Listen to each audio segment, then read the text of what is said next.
ઇન્દ્રિયોની ચંચળતા ટાળ્યાનું, પોતાના અંગના શબ્દો ગ્રહણ કર્યાનું.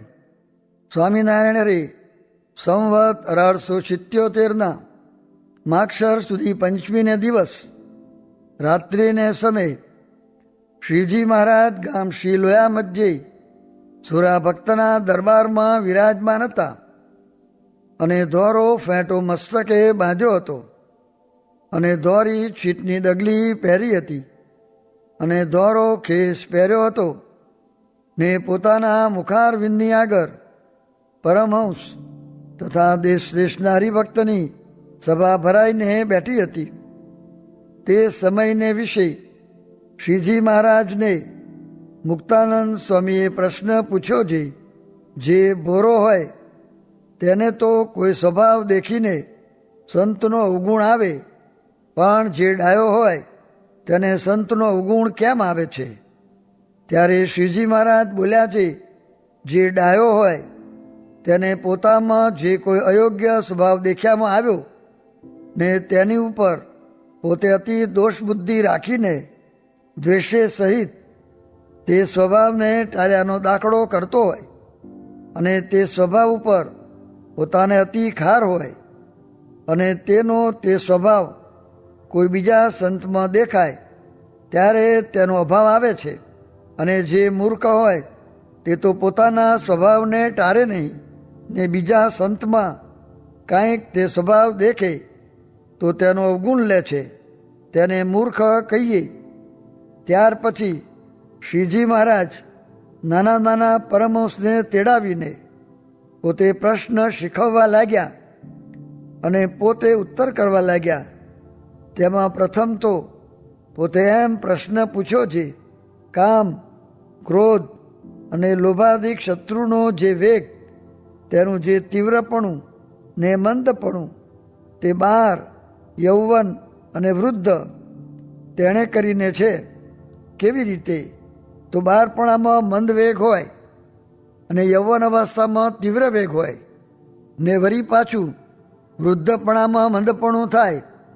એમ કામાદિકનું તીવ્ર મંદપણું છે તે તો જણાય છે, પણ વિચારે કરીને તેનું મંદપણું છે કે નહીં? ત્યારે તેનો ઉત્તર પોતે જ કર્યો છે. વિચારે કરીને પણ કામાદિકનું મંદપણું છે તે વિચાર કેમ કરે?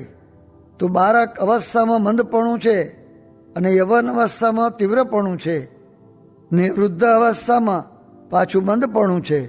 તે તો આહારે કરીને છે. જે 12 અવસ્થાને વિશે પણ આહાર થોડો છે, માટે કામ પણ ઓછો છે ને વૃદ્ધ અવસ્થામાં પણ આહાર ઓછો હોય એટલે કામ પણ ઓછો હોય અને યવન અવસ્થામાં આહારની વૃદ્ધિ હોય એટલે કામની પણ વૃદ્ધિ હોય.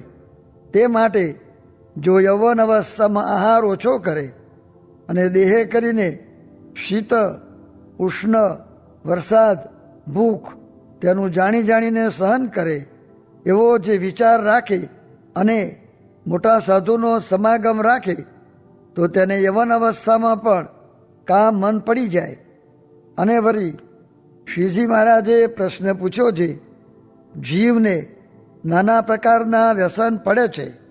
કોઈકને ભાંગનું, અફીણનું, દારૂનું, ગાંજાનું ઇત્યાદિ અનેક પ્રકારના પડે છે. તે વ્યસન ક્રિયમાણ છે કે પ્રારબ્ધે કરીને છે? ત્યારે તેનો ઉત્તર પણ પોતે જ કર્યો છે. એ વ્યસન તો કર્યા થાય છે પણ પ્રારબ્ધે કરીને નથી. માટે જો એ વ્યસનને ટાળ્યાનો શ્રદ્ધા સહિત આગ્રહ કરે ને શૂરવીરપણું હોય તો તે ટરી જાય, પણ શ્રદ્ધા ન હોય ને ફોશી હોય તેથી એ સ્વભાવ ટરે નહીં.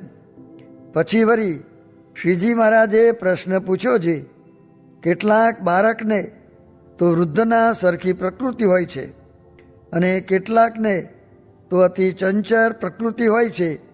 તે સંગે કરીને થાય છે કે એના જીવમાં જ એવી પ્રકૃતિ રહી છે? ત્યારે તેનો ઉત્તર પણ પોતે જ કર્યો છે. બહુધા તો સંગે કરીને સારી નરસી પ્રકૃતિ થાય છે અને કેટલાકને પૂર્વ કર્મ અનુસારે પણ થાય છે. પછી કપિલેશ્વરાનંદ સ્વામીએ પૂછ્યું છે, હે મહારાજ, પૂર્વનો સ્વભાવ હોય તે કેમ જાણવો ને હમણાંનો સ્વભાવ હોય તે કેમ જાણવો? ત્યારે શ્રીજી મહારાજે તેનો ઉત્તર કર્યો છે, જે સ્વભાવ હમણાંનો હોય તે તો જુરડા સંતને સંગે રહીને થોડોક તેને ટાર્યાનો ઉપાય કરે તો ટરી જાય.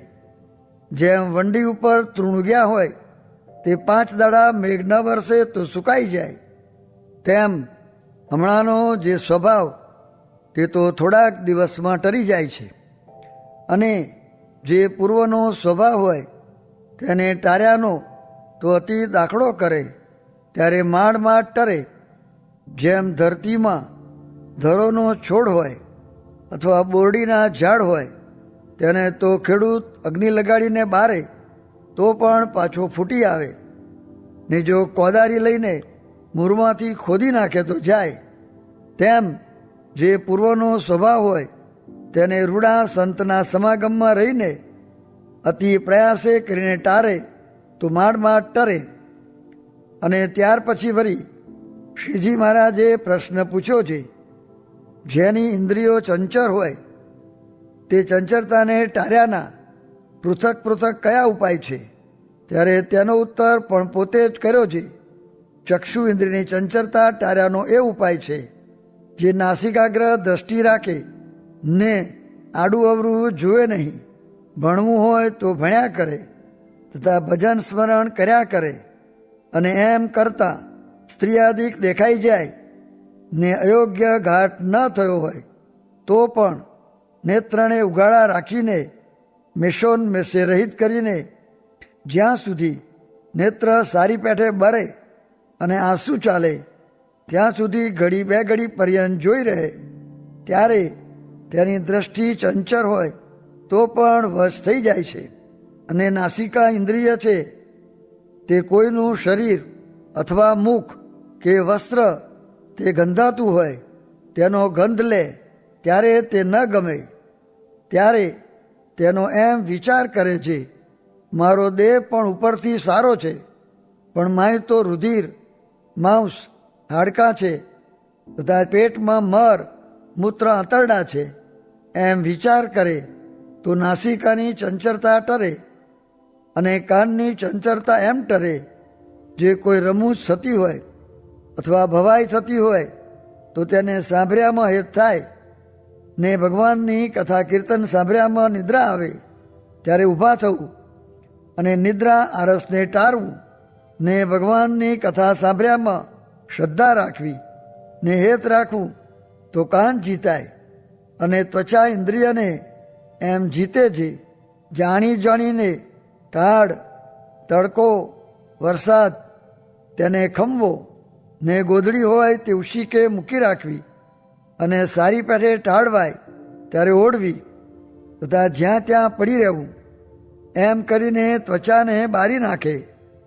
એમ કરે તો ત્વચા ઇન્દ્રિયની ચંચળતા ટરે અને હાથની ચંચળતા એમ ટરે છે, જ્યારે હાથ નવરા હોય ત્યારે હાથમાં મારા રાખીને શ્વાસોશ્વાસે ભગવાનનું નામ લઈને તે મારા ફેરવવી, પણ ઉતાવળી લહર કે મારા ન ફેરવવી.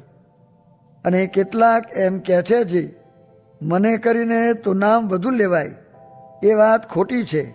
જેટલા જીભે લેવાય તેટલા જ મને કરીને લેવાય છે. એમ કરે તો હાથની ચંચળતા ટરે અને પગ ચંચળ હોય તો આસનને જીતવું તો પગ જીતાય, અને શીશના ચંચળ હોય તો જેમ ઝીણી ખસ હોય કે રાતી દાદર હોય તેને ખંજોરીએ તો લોહી નીકળે ત્યાં સુધી ખરટ ટરે નહીં, અને જો ન ખંજોરીએ તો તે એમને એમ બરી જાય. તેમ શીશના ઇન્દ્રિયમાં ચર આવે તો પણ તેને હાથે કરીને અડે જ નહીં. અને જો શિષ્ણમાં વાયુ ભરાતો હોય તો આહાર થોડો કરે ને ઉપવાસ કર્યા કરે ને દેહને બરહીન કરી નાખે તો શિષ્ણ જીતાય. અને જીવા ઇન્દ્રિયને જીતવી હોય તો જે વસ્તુ જીભને ગમતી હોય તે વસ્તુ ના આપવી અને આહાર યુક્ત કરવો તો જીવવાની ચંચળતા ટરે. અને વાણી ચંચળ હોય તો એમ ટરે જે મુક્તાનંદ સ્વામી જેવા વાર્તા કરતા હોય તથા કથા વાંચતા હોય તે વચમાં પોતે ડાપણ કરીને બોલવું નહીં, અને જો વચમાં બોલાઈ જાય તો 25 મારા ફેરવવી તો વાણીની ચંચળતા ટરી જાય. અને વળી શ્રીજી મહારાજે પ્રશ્ન પૂછ્યો છે, એ સર્વે ઇન્દ્રિયો છે તેમાંથી એકને પરિપક્વ જીતે તો સર્વે ઇન્દ્રિયો જીતાય એવી કઈ ઇન્દ્રિય છે? ત્યારે તેનો ઉત્તર પણ પોતે જ કર્યો છે, એક જીહવાને પરિપક્વ જીતે તો બીજા સર્વે ઇન્દ્રિયો જીતાય છે. ત્યાર પછી વળી શ્રીજી મહારાજે પ્રશ્ન પૂછ્યો છે, જે પુરુષને અંતરમાં કામ વ્યાપ્યો હોય તેને બહારથી કેમ જાણીએ જે એને કામ વ્યાપ્યો છે? અને એનું જે અંગ તે તો વસ્ત્રમાં ઢાંક્યું હોય છે. ત્યારે એનો ઉત્તર પણ પોતે જ કર્યો છે, જેને કામ વ્યાપે તેના નેત્રાદિક જે સર્વેન્દ્રિયો તે ચંચળ થાય ત્યારે જાણવું જે એ કામે વ્યાકુળ થયો છે.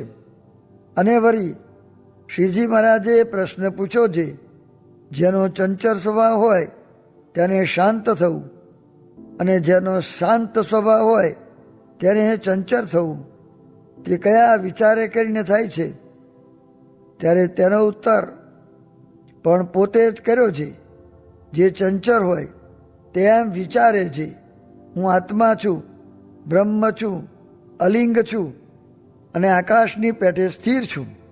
એવે વિચારે કરીને ઉપશમ અવસ્થાને પામે તો ચંચળ હોય તે શાંત થાય, અને જે શાંતને ચંચળ થવું હોય તેને તો ભગવાન ને ભગવાનના ભક્તનું મહાત્મ્ય જાણવું, ને મહાત્મા જાણે ત્યારે ભગવાનની 9 પ્રકારે ભક્તિ કરે તથા ભગવાનના ભક્તની સેવા ચાકરી કરે. તેણે કરીને એનો ચંચળ સ્વભાવ થાય છે. અને વળી શ્રીજી મહારાજે પ્રશ્ન પૂછ્યો છે, શ્રીમદ ભાગવતાદિક જે 8 સત્શાસ્ત્ર તેમાંથી કોઈ ત્યાગ કરવા યોગ્ય છે કે સર્વે ગ્રહણ કરવા યોગ્ય છે? ત્યારે તેનો ઉત્તર પણ પોતે જ કર્યો છે, એ સર્વે ગ્રંથમાં પણ અનેક પ્રકારના પ્રકરણ છે. તે સર્વે પ્રકરણે કરીને ભગવાનને પામ્યા જે ભક્ત તેમના અંગ કયા છે, માટે એ સર્વે ગ્રહણ કર્યા યોગ્ય છે.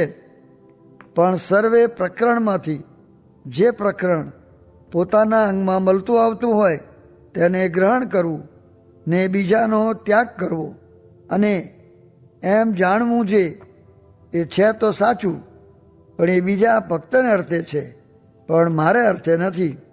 અને વળી શ્રીજી મહારાજે પ્રશ્ન પૂછ્યો છે, આ તમે સર્વે નાના છોકરા બેઠા છો, તેમાંથી કોઈકને તો આ સર્વે સંત પ્રમાણ કરે છે અને કોઈકને તો નથી કરતા, અને સર્વેની અવસ્થા સરખી છે ને સંગ પણ એક સરખો છે, અને ભોજન, વસ્ત્ર, ઉપાસના, શાસ્ત્ર, ઉપદેશ, મંત્ર તે સર્વેને એક સરખા છે. તો પણ જે ન્યૂનાધિકપણું રહી ગયું તેનું શું કારણ છે? અને જે સંત છે તે તો સમદ્રષ્ટિવાળા છે ને નિરપક્ષ છે ને ધર્મવાળા છે. તે તો જે જેવો હોય તેને તેમ કહે, માટે એનો ઉત્તર કહો. પછી પોતે જ એનો ઉત્તર કર્યો છે, જેના સંત વખાણ કરે છે તેને જ શ્રદ્ધા છે, માટે ધર્મ પાર્યાને વિશે તેનો વધારો છે, ને તેને સંતની સેવા કરવાને વિશે તથા ભગવાનની વાત સાંભળવાને વિશે પણ શ્રદ્ધા છે, ને સંતનો વિશ્વાસ છે, માટે એ વધી ગયો. અને જે આવા સમાગમમાં રહ્યો તકો વધ્યો નહીં તે શ્રદ્ધા રહિત છે એમ જાણવું. ઇતિ વચનામૃતમ. એવી રીતે લોયા પ્રકરણનું 8મું વચનામૃત જે તે